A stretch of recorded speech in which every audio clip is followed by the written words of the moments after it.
అందరికీ కూడా రథసప్తమి శుభాకాంక్షలు. ఈరోజు శ్రీకాకుళం జిల్లాలో సూర్యభగవానుని దర్శించుకోవడం జరిగింది. ఈ పండగ రాష్ట్ర పండగగా, వారం రోజుల పండగగా శ్రీకాకుళం జిల్లాలో పెద్ద ఎత్తున చేయడం జరుగుతూ ఉంది. మరి ఈ పండగకి రాష్ట్ర ప్రభుత్వం అన్ని ఏర్పాట్లు చేయడం జరిగింది. సుమారు 10 లక్షల మంది సూర్యభగవాను దర్శించుకోవడం జరుగుతుందని అన్నీ భావించి అన్ని ఏర్పాట్లు చేయడం జరిగింది.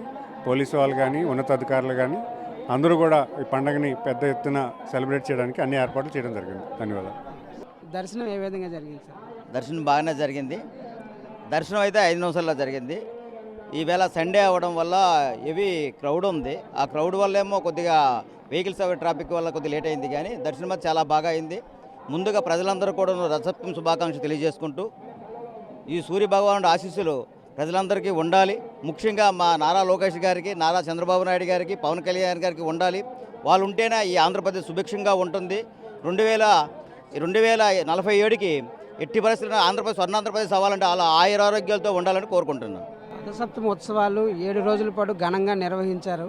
ఇదే ప్రతి ఏటా కూడా కొనసాగించే పద్ధతిని నిర్వహించే ఏర్పాట్లు ఏమైనా ఉంటాయి? చాలా బాగానే ఉన్నాయి సార్. అనుకోకుండా వేగంగానే దర్శనం అయ్యింది. కాకపోతే క్లౌడ్ ఎక్కువ. మీ అందరు సండే కాబట్టి సూర్యభగవాను దర్శనం చేసుకుంటే ఆరోగ్యం బాగుంటుంది, అష్టైశ్వర్యాలు ఉంటాయని ఒక దీంతో ప్రజలందరూ భక్తి మార్గంతో వచ్చారు కాబట్టి క్లౌడ్ ఎక్కువ ఉండడం వల్ల ఈ ప్రాబ్లం జరిగింది అంతే. Local to global news at your finger tips. మీ చేతిలో ఒక ఆయుధం. Download Raw TV app. Media legend Ravi Prakash is back.